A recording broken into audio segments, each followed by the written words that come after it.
I want us to go ahead and review some interesting problems, these graph problems.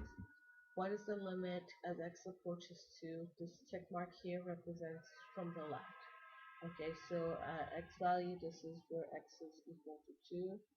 Okay, so from the left, notice how the graph starts to go on forever and ever. It never touches 2, but it's going down forever. So that's negative infinity, which technically is not actual point. So it could also mean that it does not exist because it's negative infinity. It's not an actual number. Okay, so from the right, so again, x approaches 2 from the right, this plus um, superscript exponent here means x approaches 2 from the right. So as we see, where we're getting closer and closer to 2, our graph is getting upper and upper. So that's positive infinity, which technically is not a number. So we could also say do not exist, but this is probably the answers that you would expect to see. Okay, what is the limit as x approaches 5? Okay, so let's look at the x value of 5, 1, 2, 3, 4, 5. Okay, so if you let's make sure that's the right thing. 1, 2, 3, 4, 5. So if we're looking at the graph at the function, it's this function, and we notice that from the left and from the right is going towards this pole. Okay, so you actually are paying attention to the actual function. Okay, and at 5 is going the actual function, the line at 5 is going towards this hole, and that hole is at the y point of -1, -2, -3, -4, -5, -6. So the limit is -6 is an actual number. It's a hole, but it goes towards that hole. Okay, what is f of 2? Well, f of positive 2 does not exist. The graph never even comes close to 2, because as you can see, it's going to negative infinity and positive infinity from the right, so it doesn't even agree. So this definitely does not exist. So when your limits from left and right don't agree, then it doesn't exist. It's just a number that don't agree. There's no limit. Okay, f of 5. What is f of 5? F of 5 is 1, 2, 3, 4, 5.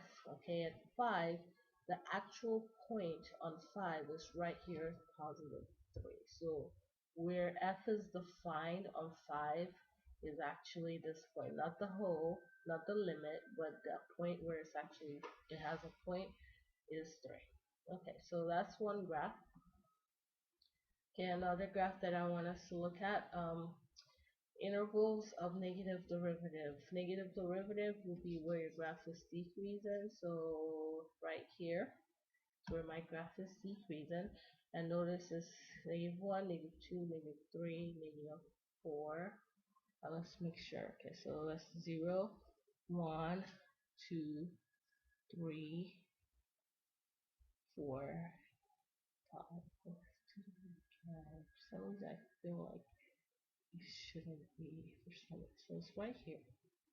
Okay, so 1, 2, 3, 4, 5. Okay, so it's -5. Okay, to 0. Okay, so -5 to 0. Notice how it's a parentheses because those points are not included. So these points are actually inflection point, but those points are not included. Is the interval between them. Okay, and another part where it's decreasing is this part right here. And let's look at our check mark. So this is 1, 2, 3, 4, positive 4, and it goes all the way to the end of the graph as the graph is going forever and ever. So that's positive 4 to infinity. Infinity always has parentheses, but the 4 is not included. It's everything between the 4 and infinity. Okay, interval of decrease is the same interval of negative derivative. So A and C are the same answers. Okay, interval of increase is everything else. Okay, so where the graph is getting bigger. Okay, so that's negative infinity to negative 5 parentheses. Okay, and 0 to 4 parentheses. Okay, so that's that. Okay, so this one is 0 to 4. Again, those points, those critical points are not included because that's um, they're not included. All right. Finally, continuity and differentiable.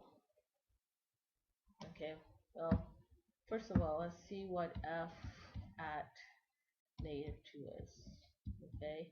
F at negative 2. This function defines f at negative 2.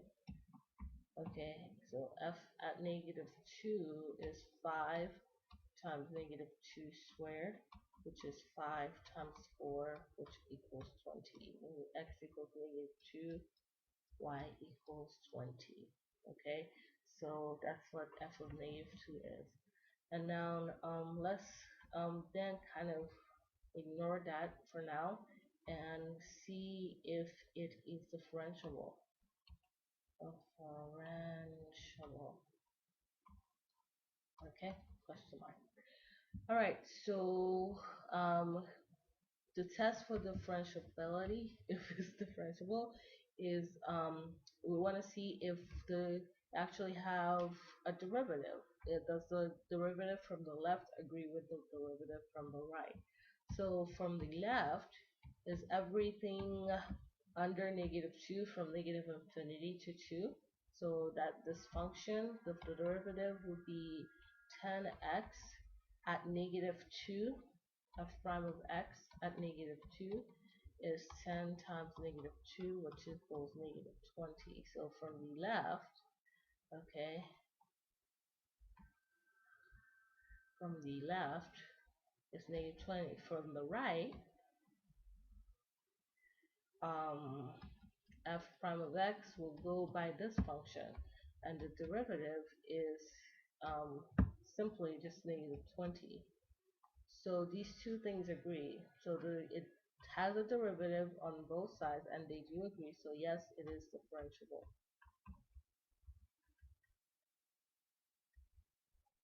Okay. Is it continuous? Is the same? Is another question. Well, it's continuous if it has to follow these rules. Let's see if I can paste it here for all my visual learners. Okay. Okay, so for all my visual learners, it has to follow these these three lovely rules. F of c has to exist. As we can see, f of negative 2 does exist. Okay, the limit at the point has to exist. The limit does exist. That's why it's differentiable, and the limit is negative 20. But notice how our problem fails the third test. Okay, so the limit and the function at the point have to be the same. Well, they are not the same. F of 2 is not equal to the limit is the same thing as the derivative at that point. Okay, they are not the same. So so because 20 is not equal to negative 20, so therefore this is not continuous. Right, that's it. Thank you.